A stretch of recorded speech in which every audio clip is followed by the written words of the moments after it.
നമുക്ക് സേതുവിന്റെ പല്ലവിയുടെയും നാളത്തെ നല്ലൊരു കഥ കേട്ടാലോ? അതിനുമുമ്പ് ഒരു കാര്യം പറഞ്ഞോട്ടെ, വീഡിയോ ഇഷ്ടപ്പെടുവാണെങ്കിൽ ഒന്ന് ഹൈപ്പ് ചെയ്യാൻ മറക്കരുത് കേട്ടോ. അങ്ങനെ നാളത്തെ കഥയിൽ ബോധം കെട്ട് കിടക്കുന്ന രാജേഷ്മിയെ കുലുക്കി വിളിക്കുവാണ് പാറുമൊക്കെ. പക്ഷെ ഒരു പ്രതികരണം ഉണ്ടായില്ല. അപ്പോഴേക്കും വിശ്വ ഓടിപ്പോയി കുറച്ച് വെള്ളമൊക്കെ എടുത്തുകൊണ്ട് വന്ന് രാജേഷ്മിയുടെ മുഖത്ത് തളിക്കുക. രാജേഷ്മി പതുക്കെ കണ്ണു തുറന്ന് ചുറ്റും നോക്കുവാണ്. പിന്നീട് ചോദിച്ചു, അവൻ പോയോ മോനെന്ന് ചോദിച്ചു. അപ്പോഴേക്കും പാറു പറഞ്ഞു, അമ്മ എന്തിനാ ഇങ്ങനെ ടെൻഷൻ അടിക്കണേ? എന്തിനായിട്ട് പോയി, അമ്മ ടെൻഷൻ അടിക്കില്ലെന്നൊക്കെ പറഞ്ഞ് സമാധാനിപ്പിക്കണം. എന്ത് ചെയ്യാൻ പറ്റും, എനിക്കറിയില്ല എന്ത് ചെയ്യണമെന്ന്. അപ്പോഴേക്കും വിശ്വം രാജേഷ്മിയെ പിടിച്ചിട്ട് പറഞ്ഞു, അമ്മ പതുക്കെ എഴുന്നേറ്റ് വരാനും പറഞ്ഞുകൊണ്ട് അങ്ങനെ അവിടെ പിടിച്ചിരുത്തുവാണ്. ഈ സമയം രാജേഷ്മി പറഞ്ഞു, ശരിക്കും പറഞ്ഞ എന്റെ ഭാഗത്താ തെറ്റ്, അവന്റെ ഭാഗത്തല്ല. രാജേഷ്മിയുടെ കണ്ണൊക്കെ നിറഞ്ഞൊഴുകി. കുഞ്ഞുനാളിലെ മുതല് എല്ലാരെക്കാളും കൂടുതൽ സ്നേഹം ഞാൻ അവന് കൊടുത്തു വളർത്തി. പിന്നെ അവൻ പറയുന്നതെല്ലാം വാങ്ങിക്കൊടുത്തു. അവൻ എന്ത് തെറ്റ് ചെയ്താലും അതിനോടൊപ്പം നിന്നു. പിന്നെ അവൻ പറഞ്ഞ പെണ്ണിനെ കല്യാണം കഴിപ്പിച്ചു കൊടുത്തു. ഒടുവില് അവൻ കാരണം ആ ജീവിതം നശിച്ചു പോയത്. എന്നിട്ട് ഞാൻ അവനോടൊപ്പം തിന്നു. എല്ലാ തെറ്റിനും എല്ലാം ഞാൻ കൂട്ടു നിൽക്കുകയും ചെയ്തു. ഒരിക്കലും ഞാൻ അങ്ങനെ ചെയ്യാൻ പാടില്ലായിരുന്നു. ഒരമ്മയെന്ന നിലയിൽ ഞാൻ ചെയ്യാൻ പാടില്ലാത്ത പല കാര്യങ്ങളും ചെയ്തിട്ടുണ്ട്. അതാണ് ഇപ്പൊ ഞാൻ അനുഭവിച്ചുകൊണ്ടിരിക്കണേന്ന് പറഞ്ഞു. പാറു പറഞ്ഞു, അമ്മ എന്തിനാ ഇത്ര ടെൻഷൻ അടിക്കണേ? സാരമില്ല, പോട്ടെ. ഇന്ദ്രന്റെ സ്വഭാവം അമ്മയ്ക്ക് അറിയാവുന്നല്ലേ? അറിയാൻ മോളെ, എന്നാലും എനിക്ക് സഹിക്കാൻ പറ്റുന്നില്ല. പെറ്റമ്മയാന്നൊരു പരിഗണന പോലും അവൻ തന്നില്ലല്ലോ. കണ്ടില്ലേ, തോക്ക് ചൂണ്ടിക്കൊണ്ട് വന്നേ. നാളെ മിക്കവാറും എന്നെ ഇല്ലാതാക്കും അവനെന്ന് പറഞ്ഞു. അവൻ അതല്ല അതിലപ്പുറം ചെയ്യും. പിന്നെ അവൻ എന്ത് ചെയ്താലും കോടതിയുടെ മുന്നിൽ അവൻ തെറ്റുകാരനാണല്ലോ. കാരണം അവന് മാനസിക വിഭ്രാന്തി ഉണ്ടെന്ന് വരുത്തി തീർക്കാൻ എളുപ്പമാണല്ലോ എന്ന് പറഞ്ഞു. വിശ്വം പറഞ്ഞു, അങ്ങനെയൊന്നും നടക്കില്ല അമ്മ ധൈര്യമായിട്ടിരിക്കും. ഒരുപക്ഷെ കുറച്ച് കഴിയുമ്പോഴത്തേനും ഇന്ദ്രന്റെയും സ്വഭാവമൊക്കെ മാറുമായിരിക്കും എന്ന് പറഞ്ഞു. എവിടെ മാറാനായിട്ട്? മാറുന്നൊന്നും എനിക്ക് ഒരു വിശ്വാസമില്ല. ഈ ജന്മത്തിൽ മാറുമെന്ന് എനിക്ക് തോന്നില്ല. അങ്ങനെ മാറണമെങ്കിൽ അവൻ അങ്ങോട്ട് മുകളിലേക്ക് പോണമെന്ന് പറഞ്ഞു. പാറു പറഞ്ഞു, അമ്മ എന്താ ഇങ്ങനെയൊക്കെ പറയണേ? മടുത്തിട്ടാ മോളെ, കണ്ടും കേട്ടും സഹിച്ചും മടുത്തു. എത്രയെന്ന് വെച്ചാ ഒരമ്മയെന്ന നിലയിൽ ഞാൻ സഹിക്കുന്നേ. എല്ലാത്തിനും ഒരു പരിധിയുണ്ടേ. പരിധിയില്ലേ? മക്കളാന്നും പറഞ്ഞുകൊണ്ട് കൂട്ടി നിൽക്കുന്നതിന് ഒരു പരിധിയുണ്ട്. മുമ്പ് ഞാൻ അങ്ങനെ പല കാര്യങ്ങളും ചെയ്തിട്ടുണ്ട്. അതൊക്കെ എൻ്റെ അറിവില്ലായ്മ കൊണ്ടാണ്. പക്ഷെ അതൊക്കെ ഞാൻ തിരിച്ചറിഞ്ഞു കഴിഞ്ഞപ്പം ഞാൻ മാറി. പക്ഷെ അവനെ മാറ്റം ഉണ്ടായില്ല. അവനെ മാറ്റാൻ എനിക്ക് സാധിച്ചില്ല. അതെന്റെ കുഴപ്പം കൊണ്ടാണ്, എന്റെ വളർത്തു ദോഷം കൊണ്ടാന്ന് പറഞ്ഞു. ഒരു വിധത്തിൽ രാജേഷ്മി അവർ സമാധാനിപ്പിക്കുന്നുണ്ട്. പിന്നീട് സേതുവും പല്ലവിയൊക്കെ മേലെടുത്ത് വീട്ടിലേക്ക് വരുവാണ്. അപ്പം ശ്രീകാന്തന്റെ വീട്ടിൽ ചെന്ന് കഴിഞ്ഞപ്പോഴത്തേനും പോസിറ്റീവായിട്ടുള്ള ഒരു മറുപടിയാണ് കിട്ടിയിരിക്കുന്നത്. അവര് മേലെടുത്ത് വീട്ടിലേക്ക് നാളെ വരാമെന്ന് പറഞ്ഞിട്ടുണ്ട്. അങ്ങനെയാണ് ഇവിടെ അറിയിക്കണമല്ലോ. അങ്ങനെ അതിന് വേണ്ടിയിട്ട് വന്നു കഴിഞ്ഞിട്ട് ലക്ഷ്മി അമ്മയുടെ കാര്യങ്ങളൊക്കെ സംസാരിക്കുകയാണ്. ഈ സമയത്ത് ലക്ഷ്മി അമ്മ പറഞ്ഞു, ആഹാ അത് കൊള്ളാലോ. പക്ഷെ ഒരു കാര്യമുണ്ട്, നിനക്കറിയാലോ സേതു, ഇവിടെ വേണുവേട്ടൻ ഒട്ടും സമ്മതമല്ല. ഈ വിവാഹം നടക്കില്ലെന്നാ വേണുവേട്ടൻ പറയണേ. ഇത് കേട്ടോണ്ടാണ് മയൂരി അങ്ങോട്ടേക്ക് വരുന്നത്. അപ്പൊ അമ്മ തീരുമാനിച്ചോ? ഞാൻ എന്താണെങ്കിലും എന്ത് ചെയ്യണമെന്ന് ഓർത്തിരിക്കുമായിരുന്നു. എന്താണ് നീ പറഞ്ഞേ? അല്ല, സേതുവേട്ടൻ പിന്നീട് വന്ന് ഈ ആലോചനയെ കുറിച്ച് പറഞ്ഞപ്പോഴാ, എനിക്ക് ആദ്യമൊന്നും വേണ്ടാന്നൊക്കെ ആയിരുന്നു. പിന്നെ ഒന്ന് സേതുവേട്ടൻ പോയി അവരോടൊക്കെ ആലോചിച്ചല്ലോ എന്നൊക്കെ ഓർത്തിട്ട് ഞാൻ പിന്നെ സമ്മതമാന്ന് പറഞ്ഞേ. അല്ലെങ്കിൽ എനിക്ക് ഈ ബന്ധത്തിന് അത്ര താല്പര്യമൊന്നും ഇല്ലായിരുന്നു പറഞ്ഞു. അത് കേട്ടപ്പോ പല്ലവി സേതുവൊക്കെ ഒരു അമ്പരപ്പോട് കൂടിയിട്ട് മൈരിയെ നോക്കുവാണ്. അതേ സമയത്ത് ലക്ഷ്മിയമ്മ ചോദിച്ചു, അല്ല നീ ഇതെന്താ പറയണെന്ന് ചോദിച്ചു. ഈ വിവാഹം നടന്നില്ലെങ്കിലേ സേതുവേട്ടനല്ലേ ശരിക്കും നാണം കിടുന്നേ. ഒന്ന് ആലോചിച്ച് നോക്കിയ അമ്മ. ശരിക്കും എന്റെ വിവാഹം നടത്താൻ വേണ്ടിയിട്ടാ അമ്മയും അതുപോലെ തന്നെ പപ്പയും തമ്മിൽ ഒന്നിപ്പിച്ച്. എന്നിട്ടോ ഒടുവിൽ എന്തായെന്ന് ചോദിച്ചു. പിന്നീട് സേതുവിനോട് പറഞ്ഞു, സേതുവേട്ടാ ഇതെന്റെ വല്ല ആവശ്യം ഉണ്ടായിരുന്നു എന്ന് ചോദിച്ചു. ആ സമയം സേതു ഒന്നും മിണ്ടാൻ നിൽക്കുകയാണ്. ലക്ഷ്മിയമ്മ പറഞ്ഞു, മോനെ വേണുവേട്ടന്റെ സ്വഭാവം അറിയാലോ, വേണുവേട്ടൻ സമ്മതിക്കുമെന്ന് തോന്നില്ല. അത് കേട്ടപ്പോൾ സേതു പറഞ്ഞു, ഞാൻ സംസാരിക്കാം. കാരണം വേണുഗോപാൽ സാർ എന്നോടൊരു കാര്യം പറഞ്ഞിട്ടുണ്ടായിരുന്നു. ശ്രീകാന്തിന്റെ വീട്ടിൽ നിന്ന് വരുവാണെങ്കിൽ ആലോചനയായിട്ട് വരുവാണെങ്കിൽ ഈ ബന്ധം നടത്താന്ന് അവര് പറഞ്ഞെന്ന്. ശ്രീകാന്തിന്റെ അച്ഛനും അമ്മയൊക്കെ വന്നിട്ടുണ്ട്. അവർക്ക് ഈ ബന്ധത്തിന് താല്പര്യ. നാളെ അവരിങ്ങോട്ടേക്ക് വരാന്ന് പറഞ്ഞിട്ടുണ്ടെന്ന് പറഞ്ഞു. നാളെയോ? അതെ, ഞാനിന്ന് സംസാരിക്കാന്ന് പറഞ്ഞു. അപ്പോഴേക്കും ലക്ഷ്മിയൻ പറഞ്ഞു, വേണ്ട, ഒരു കാര്യം ചെയ്യാം, ഞാൻ വേണുവേട്ടനോട് സംസാരിക്കാന്ന് പറഞ്ഞു.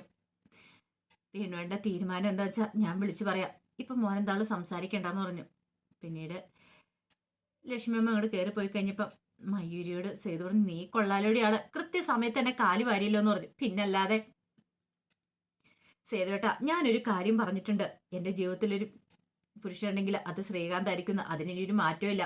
അച്ഛനും അമ്മയൊക്കെ സമ്മതിച്ചില്ലേലും അത് അങ്ങനെ തന്നെ ആയിരിക്കും സംഭവിക്കാൻ പോകുന്നത്. ഇല്ലെങ്കിൽ ഞാൻ ഇവിടെ കല്യാണം കഴിക്കാൻ നിൽക്കത്തുള്ളൂ എന്ന് പറഞ്ഞു. പല്ലേ പറഞ്ഞു, എന്നിട്ട് കുറച്ചു മുമ്പ് നീ അങ്ങനെയൊന്നും അല്ലല്ലോ പറഞ്ഞേ, അത് വെറുതെ അമ്മയെ ഞാനൊന്ന് ഇളക്കി വിട്ടല്ലേന്ന് ചോദിച്ചു. അതൊന്നും കാര്യമായിട്ട് എടുക്കണ്ട. അല്ല, അവിടെ പോയിട്ട് ശ്രീകാന്തിന്റെ അച്ഛനും അമ്മയൊക്കെ സമ്മതിച്ചോന്ന് ചോദിച്ചു. അവർക്ക് 100 വട്ടം സമ്മതമാ. അവര് നാളെ ഇങ്ങോട്ടേക്ക് വരും നിന്നെ കാണാനായിട്ട്. നിന്നെ കണ്ട് ഇഷ്ടപ്പെടുവാണെങ്കിൽ ഉടനെ തന്നെ നിന്റെ ശ്രീകാന്തിന്റെ കല്യാണം നടക്കുമെന്ന് പറഞ്ഞു. അത് കേട്ട് കഴിഞ്ഞപ്പോൾ മയൂരിക്ക് ഒരു സമാധാനം ഇടും. പക്ഷെ തന്റെ അച്ഛൻ സമ്മതിക്കുമെന്ന് മാത്രം അറിയത്തില്ല. അതിനകത്ത് ഒരു ടെൻഷൻ ഉണ്ടായിരുന്നുള്ളൂ. ആ സമയത്ത് അച്ഛൻ്റെ അടുത്തേക്ക് ശ്രീഹരി വരുവാണ്. അപ്പൊ കുറെ പാവകളും കാര്യങ്ങളൊക്കെ വാങ്ങിച്ചോണ്ടാ വരുന്നേ. അതെല്ലാം കണ്ടു കഴിഞ്ഞപ്പോഴത്തേനും അച്ഛൻ ചോദിച്ചു, ഇതെന്താ ശ്രീഹരി ഇത്? അല്ല, നമ്മുടെ കുഞ്ഞുണ്ടായി കഴിയുമ്പോ കുഞ്ഞിന് വേണ്ട, അതിന് ഇപ്പോഴും എന്തിനാ ഇതൊക്കെ മേടിക്കുന്നേ? ഓ, കഴിഞ്ഞ ദിവസം ഇന്ദ്രൻ വാങ്ങിയതുകൊണ്ടാണോന്ന് ചോദിച്ചു. പിന്നീട് ശ്രീഹരി കുറെ ഡ്രസ്സൊക്കെ എടുത്ത് കാണിക്കുവാണ്. ഇത് നിനക്കുള്ളതാന്ന് പറഞ്ഞു. എനിക്കോ? അതേന്നേ, നീ ഇത്തിരി കഴിയുമ്പോഴത്തേനും വയറൊക്കെ ആയി കഴിയുമ്പോഴേ ഈ ഡ്രസ്സൊന്നും നിനക്ക് ഇടാൻ പറ്റില്ലല്ലോ, അപ്പൊ അതിനു വേണ്ടി ഞാൻ വാങ്ങിക്കൊണ്ട് വന്നാന്ന് പറഞ്ഞു. അപ്പോഴേക്കും അച്ചു പറഞ്ഞു, ഇത് എന്തിനാ ശ്രീഹരി ഇതൊക്കെ? ഇതിന്റെ ആവശ്യമുണ്ടോ? അതൊക്കെ പിന്നെ സമയമാകുമ്പോ വാങ്ങിയ പോരെന്ന് വെച്ചു. അതൊന്നും പോരാ, ഇപ്പൊ തന്നെ വാങ്ങണം. ഞാൻ കടയിൽ കയറി കഴിഞ്ഞപ്പോ എനിക്ക് ഇഷ്ടപ്പെട്ടു, ഞാൻ വാങ്ങിന്ന് പറഞ്ഞു. ആ സമയത്താണ് ഋതു അതിലൂടെ വരുന്നത്. ഋതു പതുക്കെ അകത്തേക്ക് നോക്കിക്കഴിഞ്ഞപ്പോ അവര് നമ്മുടെ സംസാരം കേൾക്കണം. അപ്പൊ അച്ഛനെ കാണാൻ വേണ്ടി വന്നപ്പോഴാണ് ഈ സംസാരം കേൾക്കുന്നത്. ഋതു ഒരു നിമിഷം ഇങ്ങനെ വല്ലാതെ അവിടെ നിൽക്കുകയാണ്. ഋതുവിന്റെ മനസ്സിലേക്ക് ഇന്ദ്രനെ കുറിച്ച് ഓർമ്മകൾ വന്നു. ഒരിക്കൽ പോലും അവൻ തന്നെ ഇങ്ങനെ കെയർ ചെയ്തിട്ടില്ല.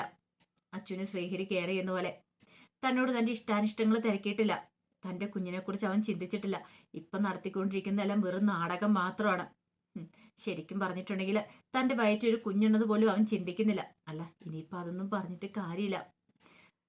ഋതുവിന് നല്ല സങ്കടമായി. ഈ സമയത്ത് അച്ഛനെ ഭയങ്കര കെയറിങ്ങോട് കൂടിയിട്ട് ശ്രീഹരി നോക്കണം. അതെല്ലാം കണ്ടു കഴിഞ്ഞപ്പം ഋതു പെട്ടെന്ന് താഴേക്ക് ഇറങ്ങിപ്പോന്നു. ശ്രീഹരി പറഞ്ഞു, അതെ, ഇനിയുള്ള ഓരോ ദിവസം സൂക്ഷിച്ചു വേണം മുന്നോട്ട് പോകാനായിട്ട്. അറിയാലോ, നിനക്കാണ് ചില സമയത്തൊന്നും ഒരു ശ്രദ്ധയില്ലെന്ന് പറഞ്ഞു. അപ്പോഴേക്കും അച്ചു പറഞ്ഞു, എന്ത് കാര്യത്തില്? എനിക്ക് നല്ല ശ്രദ്ധയുണ്ടെന്ന് പറഞ്ഞു. പിന്നെ ശ്രദ്ധ? അത് കേട്ടപ്പോൾ അച്ചു പറഞ്ഞു, എനിക്ക് എന്റെ കാര്യത്തിൽ ശ്രദ്ധയുണ്ട്, പക്ഷെ വേറൊരു ഗർഭിണിയും കൂടെ ഇവിടെ ഉണ്ടല്ലോ ഋതു, അവൾക്ക് അവളുടെ കാര്യത്തിൽ പോലും ശ്രദ്ധയില്ല എന്ന് പറഞ്ഞു. അത് കേട്ടപ്പോൾ ശ്രീഹരി പറഞ്ഞു, നീ അവളെ ഒന്ന് നോക്കണം. കാരണം അവളുടെ വയറ്റിൽ ഒരു കുഞ്ഞുണ്ടല്ലോ, അവൾ അമ്മയാവും പോലെ. അധികം വൈകാതെ തന്നെ അവൾ അമ്മയാവും. കുറച്ചുകൂടെ കെയറിങ് കൊടുക്കാനായിട്ട് നിനക്കൊക്കെ സാധിക്കുള്ളൂ. ഇന്ദ്രന്റെ സ്വഭാവം അറിയാലോ എന്ന് പറഞ്ഞു.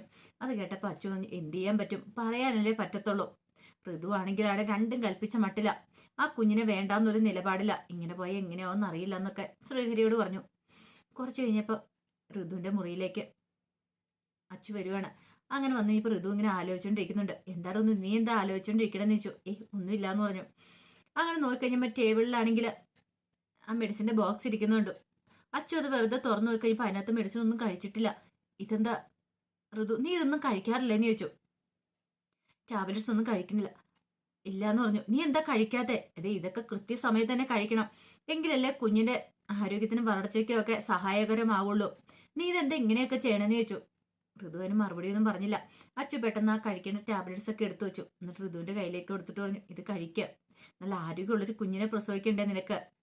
നീ എന്താ ഇങ്ങനെ, നീ ഒന്ന് ശരിക്കും ഒന്ന് ബോൾഡ് ആയിക്കെന്നൊക്കെ പറഞ്ഞു ഒന്ന് സമാധാനിപ്പിക്കാൻ ശ്രമിക്കുന്നുണ്ട്.